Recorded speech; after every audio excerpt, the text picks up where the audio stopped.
Chicago Bears finally win a game. 14-game losing streak is over, baby. But it is time to start talking about some teams. Is it time to start talking about the Texans? Is it time to start talking about the Jets? We got Dallas Cowboys versus 49ers, Ravens versus Steelers, Titans versus Colts. Oh man, the Texans versus Falcons. But first, and now, Mike's thoughts. Jonathan Taylor has officially addressed the fan base last night about his holdout and possibly come back to the team, yada, yada, yada. He said, and I quote, "I am not here talking about contract. That's off-season talk, and the city needs me right now. My team needs me right now." So I gotta bring up this question, bring up this thought process here, right? If the Colts were 0-4, would Jonathan Taylor be talking that same tune? Would he still be saying, "Oh, my team needs me. Oh, the city needs me. I'm not worried about contract. We're worried about in the offseason"? Absolutely not. Absolutely not.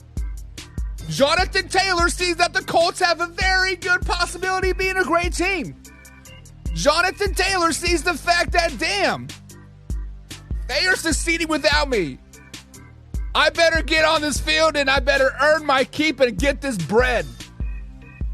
Oh man, oh man, oh man. The Colts do have a big game versus the Titans this weekend. A division matchup. First place is on the line. Guys, do you think that Jonathan Taylor plays this weekend? Do you think that Jonathan Taylor can make a big impact for the Indianapolis Colts this weekend? Let me answer that for you. The correct answer is no. We've seen it with Josh Jacobs. It's going to take some time to get your legs back. It is going to time to get into some game shape. It is going to be taking some time to figure out your body. The truth of the matter is Jonathan Taylor is only coming back because he sees success for the Indianapolis Colts and he wants to be a part of that success. It is simple as that. If the Colts were 1-3, if the Colts were 0-4, we would not be hearing the same tune. Jonathan Taylor, shut your damn mouth and just start to play. We don't care that you think the city needs you. The city has moved on. Your old news, baby, is Zach Martin, Anthony Richardson time, baby. Let's go. Jonathan Taylor, good Lord, man. Get your ego out of it. We're all tired of it. Cue that intro. Are you ready for the best damn radio show on the Taylor? Man Hour Nation, rise up.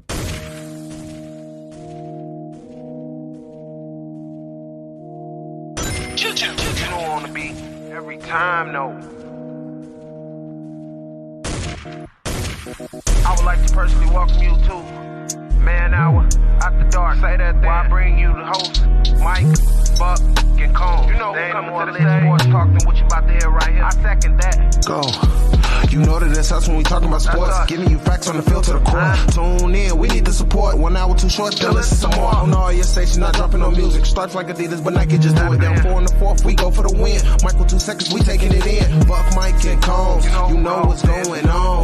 Man, now we're After Dark, no LA. We the big spark. No 4th and inches, won't cut you short. Got the best talking, it's all sports. Buzzing more than buzz beaters. We coming live all through your speakers. Go.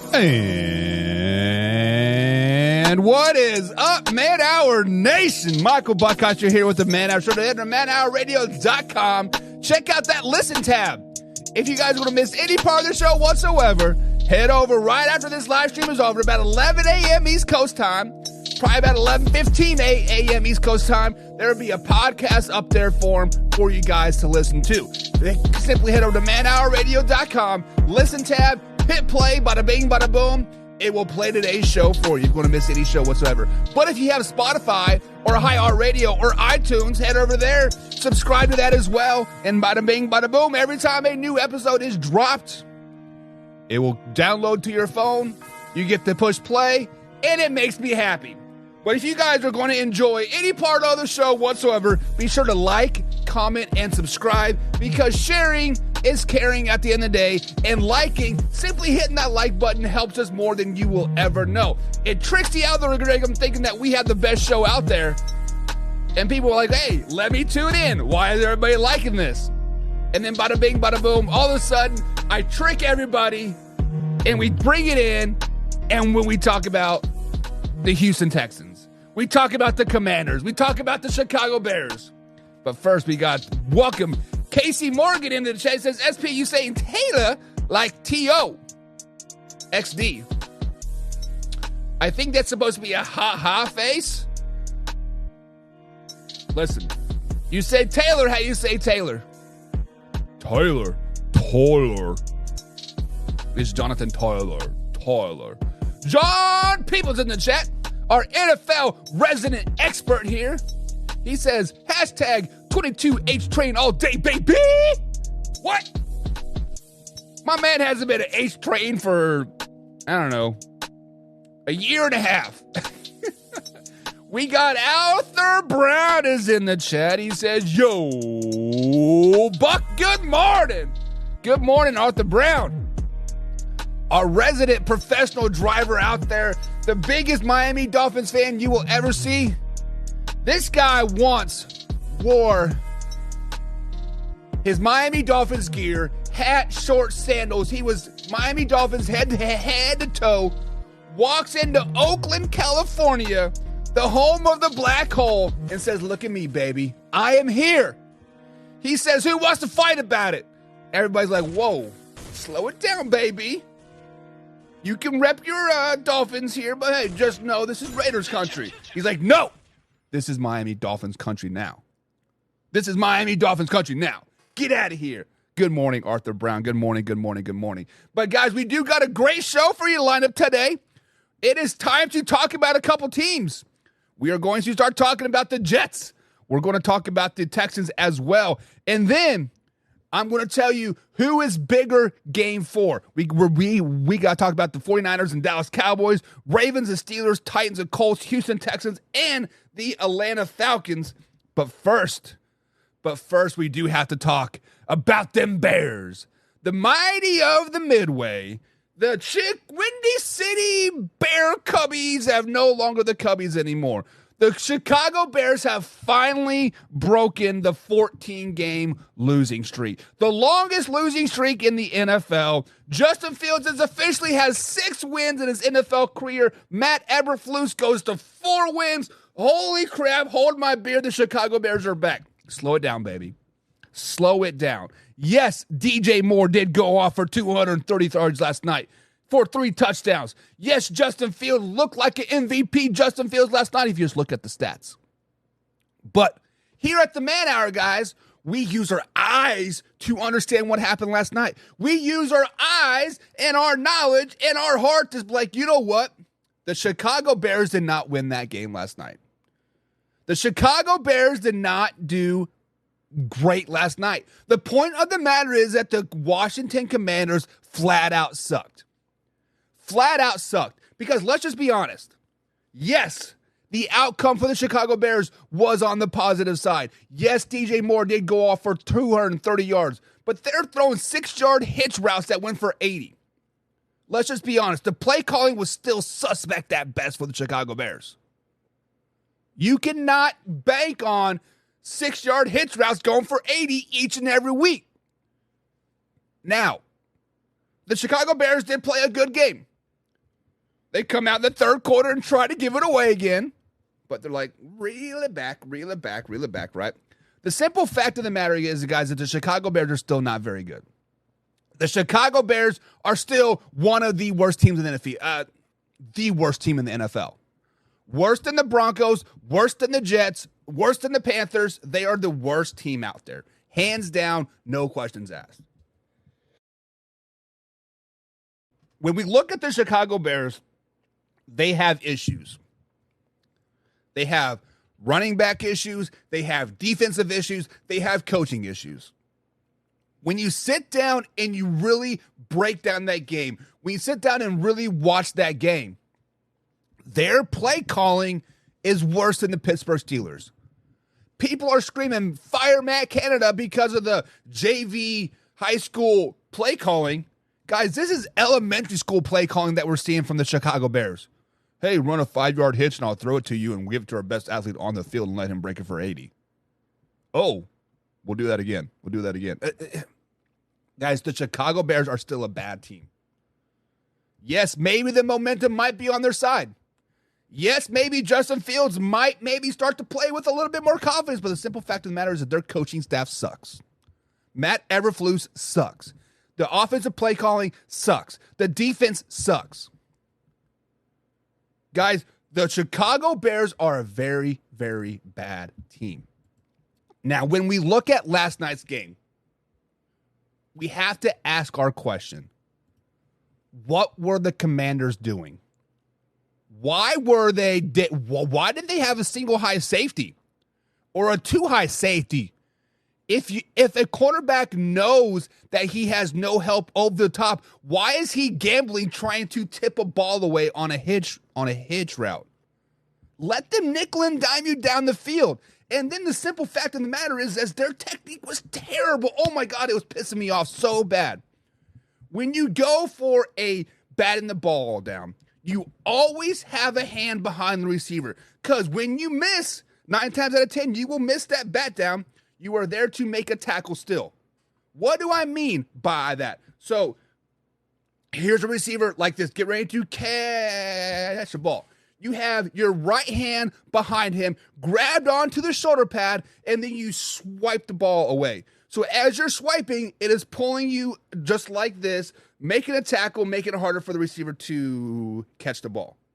The fundamentals of the Washington Commanders defense was just, it was terrible. Absolutely terrible. And then we talk about their defensive line. Their defensive line is the highest paid defensive line in the NFL. They make a lot of freaking money on that front four. And good Lord, do they suck.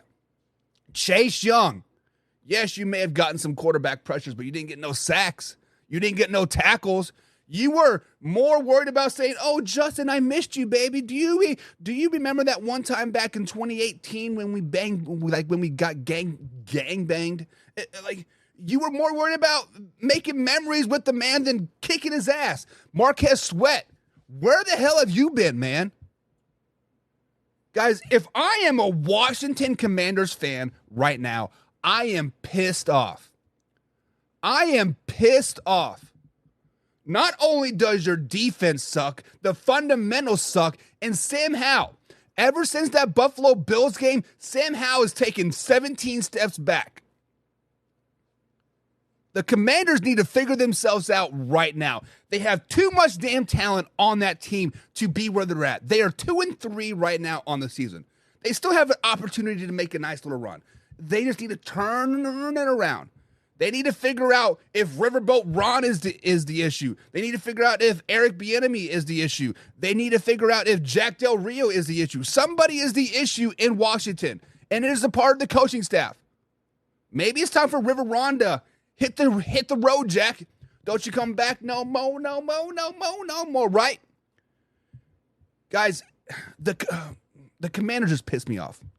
They absolutely pissed me off. John says, Bears played insane last night. Sad about the legend. The Bears stepped it up. Rest in peace, Dick Butkus. So if you guys do not know, Dick Butkus did pass away at the age of 80 last night. It was about 2 or 3 o'clock in the afternoon when I first saw the news.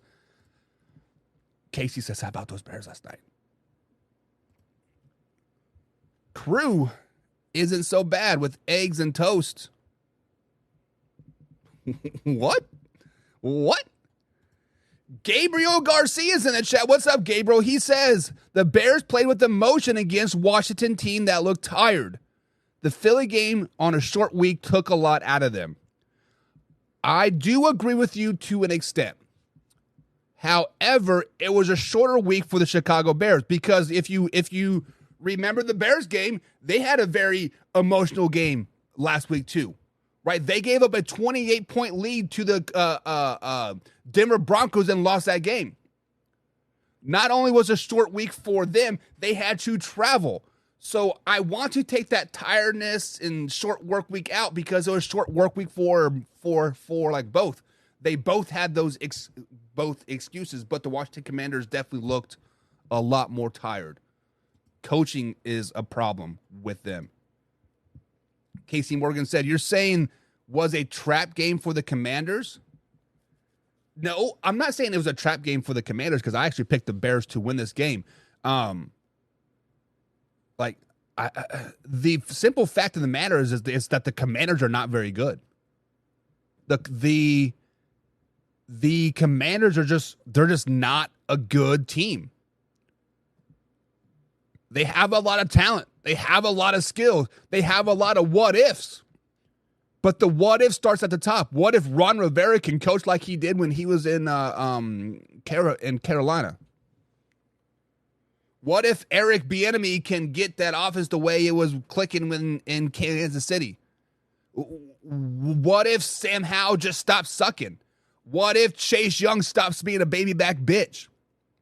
What if Fuller had better fundamentals on the outside and doesn't let DJ Moore burn him on a 6-yard hitch route, not once, not twice, but 4 freaking times? The Commanders, there are a lot of what ifs. It is not a trap game for them whatsoever. Like you have to be good. You have to be expected to win to be a trap game, right? The trap game, if you want to talk about trap games, Arizona Cardinals versus the Dallas Cowboys was a trap game. The San Francisco 49ers versus the Arizona Cardinals was a trap game. Those are type of trap games when you play a good team next week. A highly anticipated game. When the Kansas City Chiefs played the Miami Dolphins in a few weeks and they played the Denver Broncos the week before, that is a trap game. I think Philly beat up Washington. Philly did...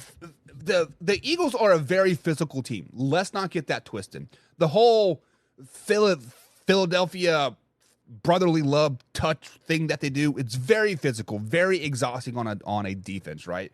You have them at 4th and 1, you're like, okay, we got this, baby, and then they push you for like 8 yards. It's just ridiculous, right? I mean, so yes, I can see them being beat up mentally and physically. But that's when a coach comes into play. Your coach has to get you ready to play. Ron definitely could be fired in season this year. You are right about the team not playing up to the talent. So, I actually thought this last year that Ron Rivera was going to get fired. But I feel like last year, Dan Snyder and that ownership gave him a pass because of passing of his wife. Now, I don't want to... speak bad about the dead or speak bad about a man's wife, but he was definitely not all there last season. I think his wife passed mid-season, and you could definitely tell like he's just like going through the motions, right? We've all been there. We've all lost a loved one, a dog, cat, mom, dad, brother, sister, grandma, grandpa, right? We all kind of just go through the motions for like a little while. But at some point, you have to step up. You have to look.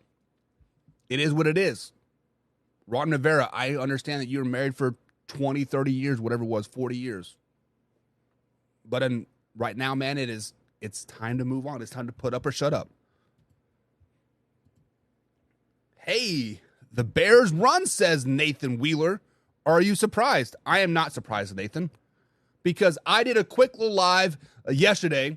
I needed a day to get the house clean and whatnot, because the wife and kids were gone, and I kind of let the house go. I'm not gonna lie, I was a freaking bachelor slob. Got to get the house clean.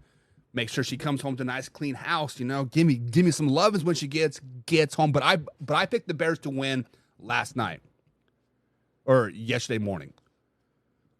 I am not surprised that the Bears won because the Commanders are just not very good. And a broke clock is right twice a day. So the Bears may have won this game, but let's not get it twisted. They're not going to go on some type of 10-game winning streak and make the playoffs and double doink it in the playoffs. Let's just slow it down, baby. Casey says, I'm looking forward to the Cowboys and 49ers game. We will talk about that game. Who is bigger? Crow. Oh, so John is eating crow this morning because John did pick the Commanders to win. I think it was 31-17. I think he picked them to win. I'm like, no. Let's talk about the Chicago Bears. But speaking of teams that it's time to talk about, about, guys. I am introducing something new to this Friday show here, and it is, quote, time to talk about. So I want to know if you guys think it is time to talk about said team. I will put a team name out there, give you some reason why I think we should start talking about them, and let's debate it. Is it time to start talking about this team? And just say yes or no in the chat. Hashtag yes, hashtag no. And we will see if we can start talking about this said team moving forward. So a team that I think we need to start talking about moving forward, that is the Houston Texans. The Texans do play the Atlanta Falcons this week. The Houston Texans are on a 2-game winning streak, wins over the Jaguars and Steelers, and they are 2-2 on the season. But the simple fact of the matter is like, we are not talking about just the Houston Texans. We are talking about a rookie head coach. We are talking about a rookie quarterback. We are talking about a rookie wide receiver. We are talking about a defense right now that is ranked 20th in the NFL, but they don't have their stud players out there yet. Guys, it is time to start talking about the Houston Texans. It is simple as that. We have been overlooking them the first 2 weeks. Third week, they're like, oh, they beat the Jaguars. Jaguars aren't very good. Oh, they beat the Steelers. I mean, the Steelers aren't very good, but they are good. Like, we don't know what the Steelers are. But then you dive into it. CJ Stroud, guys, this stat has completely taken me by storm. When I saw this stat, I'm like, no freaking way. No freaking way. This man has 0 interceptions on the year. Going into week 5, he has 6 touchdowns to 0 interceptions. Like, oh, okay, he just kind of nickel and dime it down the field, like, whatever, right? Okay, sure. He has 1,200 yards passing. 1,200 yards passing this season. That is 4th in the NFL. 4th. CJ Stroud is the real deal. The Houston Texans are the real deal, guys. It is time to start talking about the Houston Texans. It is time to put some respect on their name. Not only this, their wide receiver core is quietly doing some work. Nico Collins, been on the team for 4 or 5 years. He's stepping up and being that number 1 type. Tank Dell, starting to show out. How about this? Robert Woods, old 57-year-old Robert Woods himself, still doing some work. Damian Pierce, running that rock still tough. Yes, he's only averaging like 40 yards, 45 yards like a game. But slow it down. Last 2 games, 100 plus. He is back. Guys, it is time to start talking about the Houston Texans. It is time to put some respect on their name. Now, you can say, oh, their defense is ranked 20th in the NFL. They're not very good. They are not playing good defense right now. For the whole season. The last 2 weeks, they're a top 10 defense in the NFL.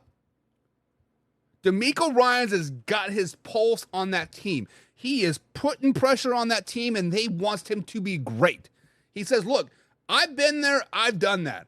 I was damn good in the NFL. I was a damn good defensive coordinator. I'm going to make the Houston Texans even damn better. Guys, it is time to put some respect on that name. Can the Houston Texans win the South? That is a question. That is a question I'm going to ask you guys in the chat. Can the Houston Texans win the South? Right now, they are 2-2. It is a 4-way tie for the AFC South. They're currently 2nd or 3rd with the whole tiebreaker thing. But James Chamberlain's in the chat. What's up, James? He says, yes, it is time to start talking about those Houston Texans. John says, I am picking them to beat the Falcons. Whew, me too, baby. I am jumping on this Texans bandwagon. These Houston Texans are the real deal, guys. I am loving me some Houston Texans. Stroud seems to be breaking the curse of the OSU quarterbacks, not being able to perform at the highest level. And just like that, CJ Stroud becomes the worst NFL quarterback in the league. But yes, CJ Stroud is performing at a very, very high level. DeMeco Ryans has put him in opportunities to excel over and over and over again. And it is easy. It is easy to be successful as a quarterback, as a team, when people do not expect a lot out of you, right? Hell, many people were out there saying, oh, the Texans might get 4 wins all season long. They're going to get the first overall pick again, yada, yada, yada. It is easy to go out there and play loose and play free. And it excels you. It builds you confidence, right? Now, the true test of the Houston Texans is when they beat the Atlanta Falcons this week and they go to 3-2 on the year, first place in that AFC South division. Can they live up to those expectations then? Can they live up to what we're putting on them then? That is going to be the biggest key for the Houston Texans. They've been playing loose and free the first 4 weeks of the season. Week 5, week 6, week 7, we're going to expect them to win, right? Just like when I tell my high school players, I expect you to perform here. When they get close to that performance level, I raise the bar. Oh, I expect this. Once they start to get up here, oh, I expect this. Can the Houston Texans continue to elevate their expectations or elevate their performance as their expectations raise? That is going to be the real test for the Houston Texans and CJ Stroud moving forward. Push that. Gabriel says, D'Amico Ryan has done a great job as many of us expected. I had CJ Stroud as my top quarterback in the draft this year. I really felt he was the most NFL ready. I'm not saying that we did not think D'Amico Ryan was going to do a good job. I don't think that CJ Stroud, that we had like any indications that he was going to be a terrible quarterback. But I don't think we expected the turnaround to happen this fast, right? Yes, they did have the number 2 and number 3 draft picks this year, but those are only 2 players on a 22-man team right there, or 53-man team, 22 starters, right? We did not expect this turnaround to happen this fast. We never see it, right? I mean, because they've been the bottom feeders for so freaking long.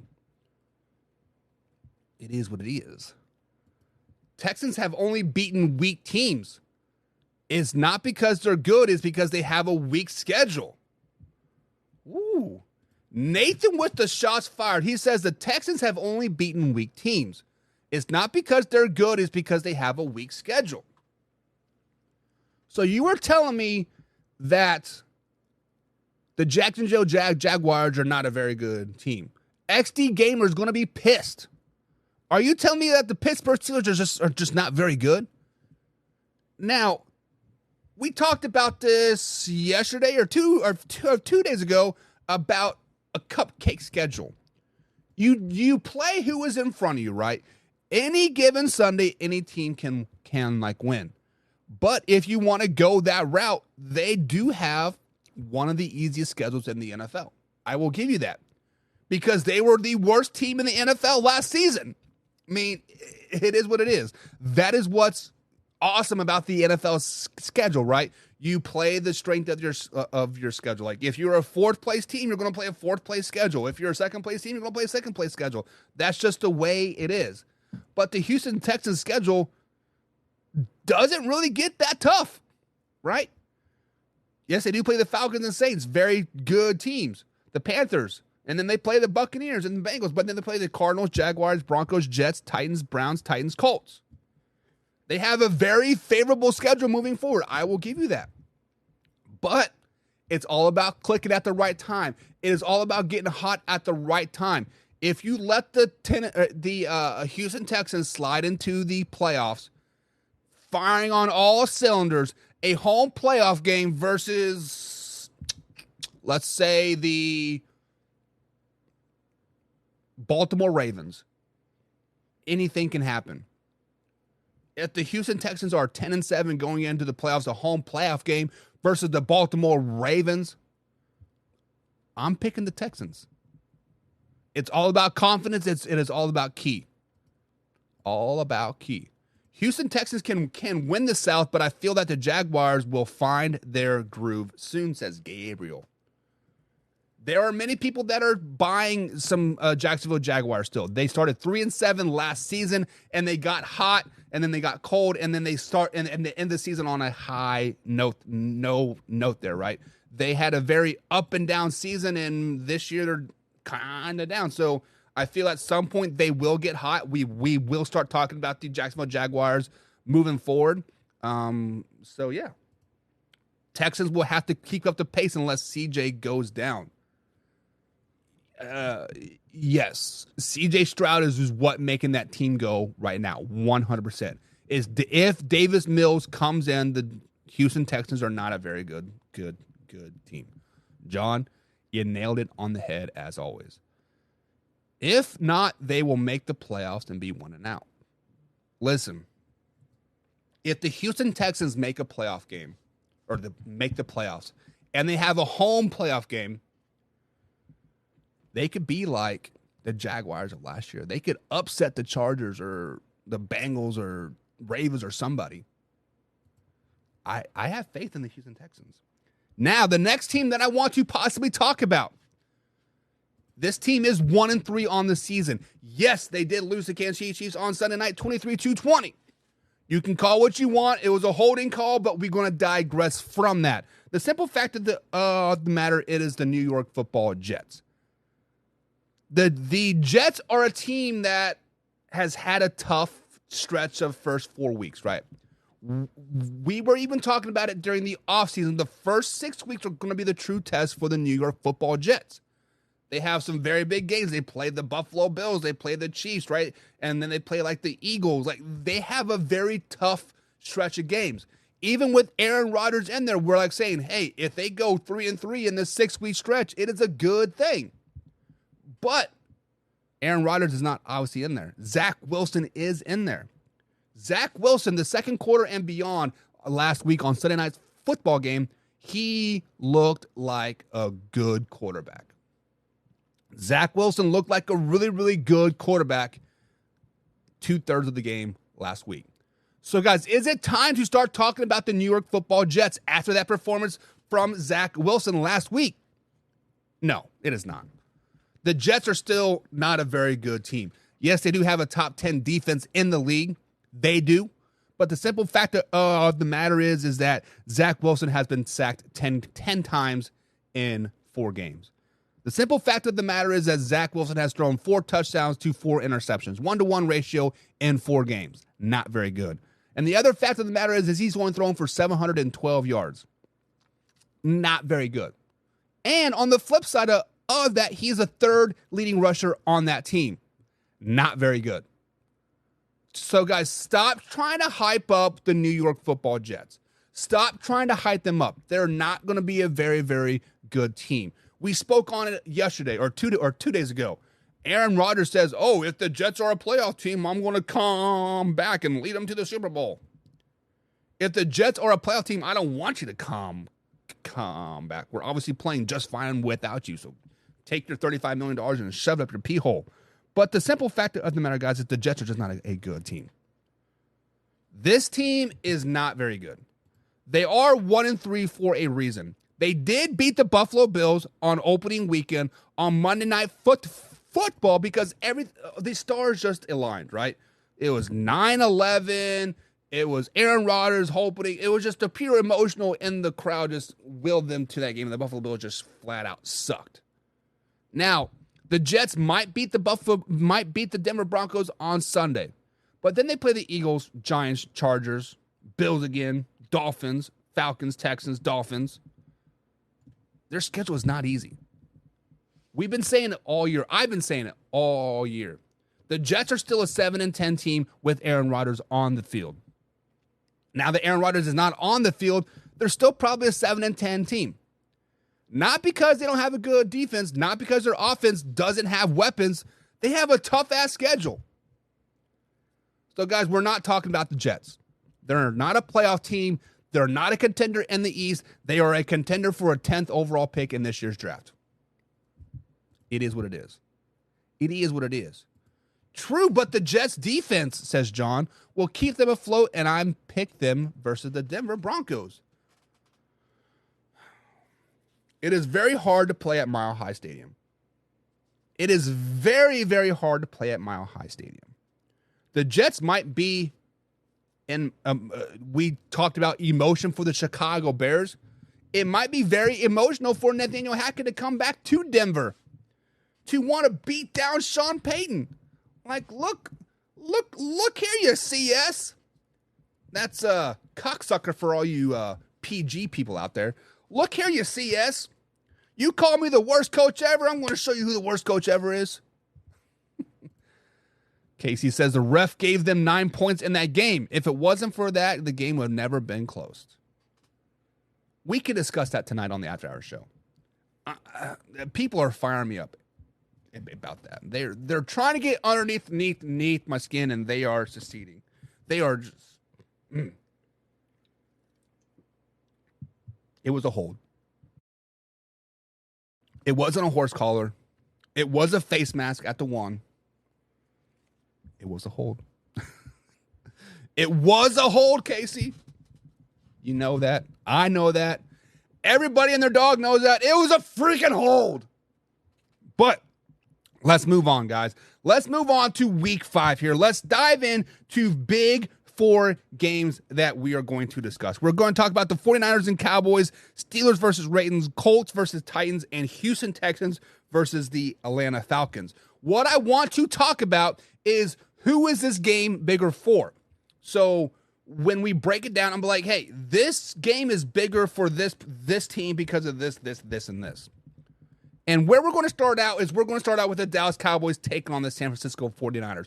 Who is this game bigger for? Obviously, guys, the San Francisco 49ers are 4-0 on the season. The Dallas Cowboys are 3-1 on the season. They both have quote cupcake schedules, but if you talk to 49ers fans, they've had a little bit harder schedule. They're a little bit more battle tested. The Cowboys are just a flash in the pan. All offseason, we've had this week 5 matchup circled.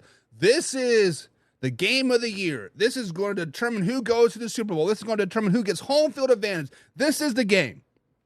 Jerry Jones is hyping it up. Jerry Jones, the greatest salesman ever in American sports. That is why the Dallas Cowboys are America's team. But who is this game bigger for? The Dallas Cowboys or the San Francisco 49ers?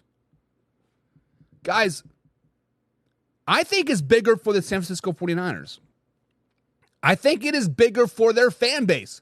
I think it is bigger for their coaching staff. I think it's bigger for their team morale in general.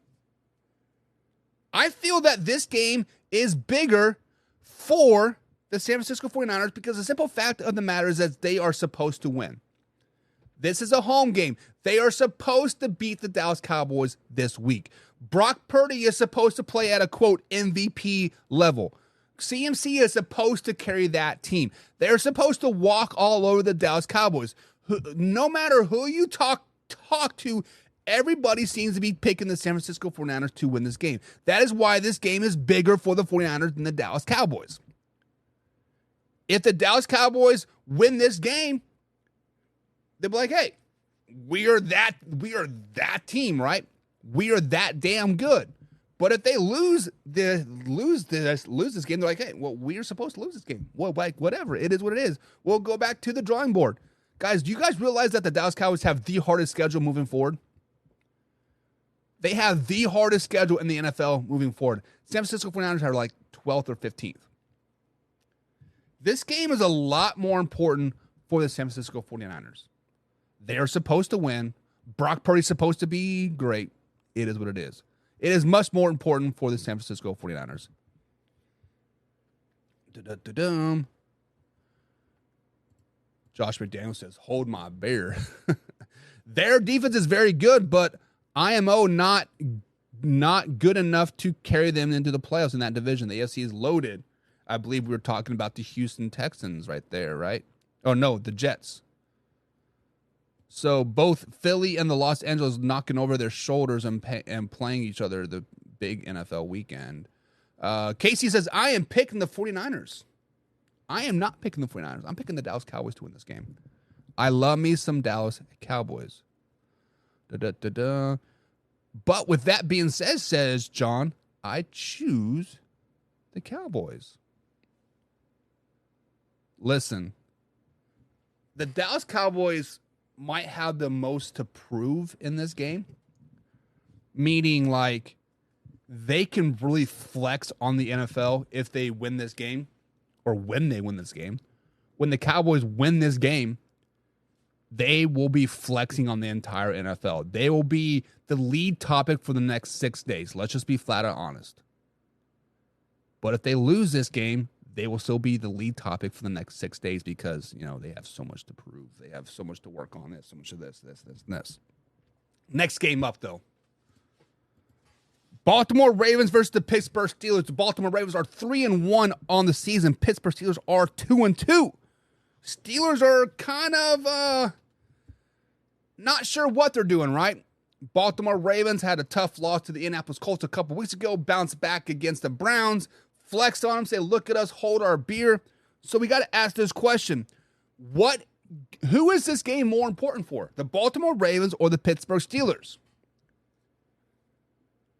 When I look at this game, this could go either way, right? Obviously, it would be nice for the Pittsburgh Steelers to get a win, to be 3-2, tied with the Baltimore Ravens in first place in that AFC North.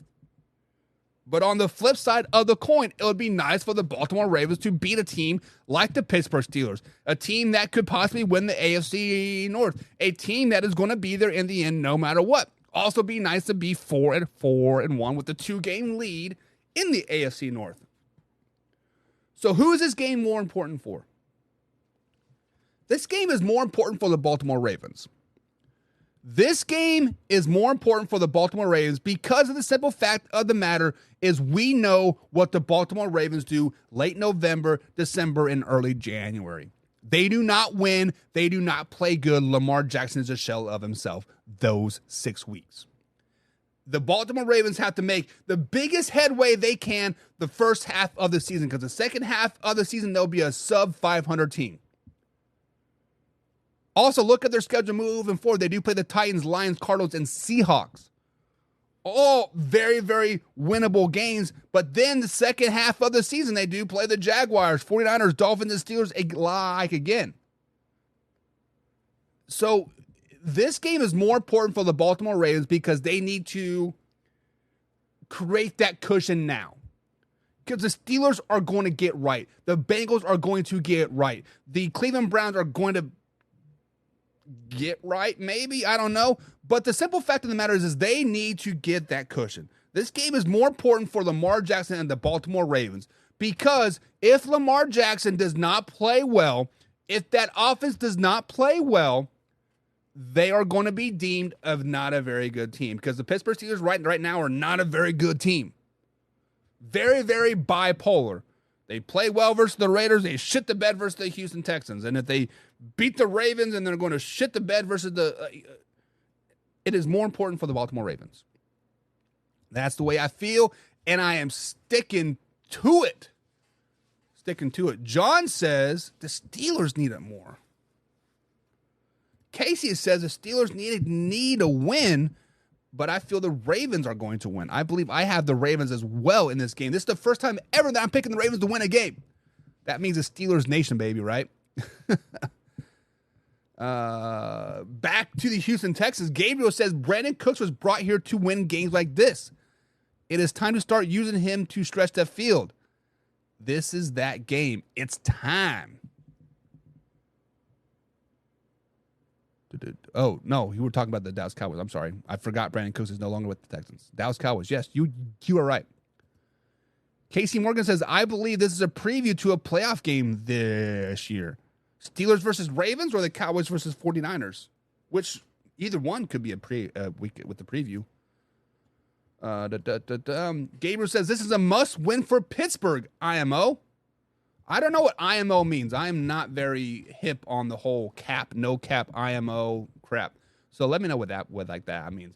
Maybe not record-wise, but they're on the edge of reeling. Another team not playing up to his talent. Gabriel, you are 100% correct. The Pittsburgh Steelers have one of the best defenses in the NFL. Their offense could be really, really good. Najee Harris, Deontay Johnson, Pickens. Kenny Pickett seems to be the kind of the weak link right now. I think Mike Tomlin will get Kenny Pickett right. they'll figure it out and they'll be just fine. But I think you are right. Casey says Cowboys versus 49ers play 100%. Casey, you are 100%. In my opinion, says John, the Steelers do need it more. We will see. We'll see. I mean, you know who needs it a lot more are the Cincinnati Bengals. The Bengals need the Steelers to win, and the Bengals need to win so they can start saving some type of face and make some type of run, right? Next up here, guys, we have the Titans, the Tennessee Titans versus the Indianapolis Colts. Both sitting at 2-2. Both are kind of like on opposite spectrums here, right? The Tennessee Titans are kind of like, I'm lost. I don't know what to do with my hands. And the Colts are like, hey, we are playing good football, and we get the best running back in the league back. Look at us, right? So the question is, who is this game more important for? Now, when we look at the schedules moving forward, the Tennessee Titans are a team that they need to win. They need to win because they play the Ravens coming up. They play the Buccaneers and Jaguars and the Dolphins and the Seahawks. They have a pretty brutal schedule coming up. And then you look at the Indianapolis Colts. They have a very favorable schedule coming up. They play the Raiders, the Titans, the Patriots, the Panthers, and the Saints and the Browns coming up as well. So who needs this win more? I'm going to say the Indianapolis Colts need this game more. The Indianapolis Colts need to prove that they are here to stay in the AFC South. They need to win to keep pace with the Texans. How does that sound? That does not sound good at all coming out of my mouth whatsoever. But the simple fact of the matter is, I think the Indianapolis Colts need to win and play a dominant fashion game this weekend. Jonathan Taylor needs to come in and have a good game. Zach Moss needs to come in and have a good game. They need to establish that nice little 1-2 punch. Anthony Richardson needs to realize, like, hey, I have a good running game now. I can just sit back and relax and pass the ball and let my defense win me a lot of games. This is a huge game for the Indianapolis Colts. Not only on the offensive side of the ball, but the defensive side as well. Obviously, guys, the Tennessee Titans still have King Henry. A very, very solid rushing game. When you look at the Colts moving forward, they do play a lot of teams that like to run the ball. They need to learn how to shut down the run. They need to have confidence that they can shut down the run and play some man up on the outside. This game is more important for the Indianapolis Colts for division standpoints, for morale standpoint, and confidence standpoint. The Indianapolis Colts need confidence when they play the Jaguars the following week at Jacksonville. They need confidence when they play the Cleveland Browns at home the following week. And then the Saints, and then they travel to Carolina. They need that confidence. Now, they might go 2-2 in the 4-game stretch, but they still need that confidence. They're going to be A-okay. Gabriel says, IMO means in my opinion. Oh, sweet. Apparently, everybody knows that but me. John says that. Casey says that. James says that. Am I just that dumb? If CJ Stroud was in Pittsburgh, they would be deep into the playoffs. Yeah, I don't know about that. We talk about the NFL here about perfect fits, right? Patrick Mahomes, Andy Reid, and the Kansas City Chiefs were just a perfect fit. Do you think CJ Stroud, Mike Tomlin, and the Pittsburgh Steelers would be a perfect fit? I'm not so sure. I don't know. I think the DeMeco Ryans effect is a real deal. John says Derrick Henry going to have a day. Titans by 3. Hooked on the phonics are working for me. Hooked on phonics working for me. Guys, so there's a comedian out there, Brian Regan. He does a Hooked on Phonics skit. It's freaking hilarious. I think it's more important for the Titans, says James. They lose this game, the wheels are coming off. You know what, James? I think you're right. However, I think you are right for the latter part, right? The latter part is if the wheels do come off the Tennessee Titans, that gives an opportunity to put a quarterback in by the name of Will Levis. I think Will Levis is what the Tennessee Titans need right now. They need that cocky, arrogant quarterback, strong arm, look at these 22-inch pythons coming out of my jersey quarterback to take the load off of Derrick Henry and that rookie running back as well and deliver the ball down the field, get D-Hop involved. I think the Ryan Tannehill effect has run its course in Tennessee, and they're looking for a reason to bench him. So if they do lose this game, the wheels fall off. 100% agree with you, but it'll fall off to get some 22-inch spinners on that thing, right? Right now, the Tennessee Titans are driving an old Cutlass on some stock-ass rims. Ugly-ass car, right? Beater car. Why don't you put those 22-inch fat wheels on it with some spinners? Like, ooh, look at that car. That's what's going to happen with the Tennessee Titans. The wheels are going to fall off. They're going to put some nice shiny rims on there. Will Levis and the Tennessee Titans will be A-OK. A-OK. Going Colts, and I normally never pick them. XD. Is XD like the closing your eyes and laughing like, Oh, man. Oh, man. All right, guys, so that is going to be it for today's show. Let's quickly go through some picks here. Let me pull up actually, I'm just going to go off the top of the head here. I already sent John my picks for this week. But, guys, play along here in the chat. Obviously, the Bears did beat the Washington Commanders last night. I did pick the Bears over the Commanders. We got the Jacksonville Jaguars taking on the Buffalo Bills. 9:30 in the morning on NFL Network. I'm taking the Buffalo Bills. Who do you guys got? We got the Houston Texans taking on the Falcons on Fox, 1 p.m. I like me some Texans. I think C.J. Stroud is going to have a good game. Then we got the Carolina Panthers. Mr. 0-4 Bryce Young take on the Detroit Lions. They are 2-2, right, on the season? 3-1. I like Jared Goff. Jameson Williams is back, expected to play. I am eager to see what he does as a game. Give me the Detroit Lions. King Henry and the 2-2 Tennessee Titans taking on the Indianapolis Colts, 2-2. Jonathan Taylor should be coming back. This game should play. I like the Colts. I think Jonathan Taylor gets worked into the offense very well. About 10 carries, maybe 35 yards or so. But yeah, they look good doing it. The New York Giants taking on the Miami Dolphins. Is this even a question? Is this really a question? Miami Dolphins all day. Miami Dolphins all day by 20-plus points. The New Orleans Saints taking on the New Orleans Saints taking on the New England Patriots. This game is intriguing to me in very many, many ways. I want to see if the Patriots are really a good team or if I've been talking them up for all the wrong reasons.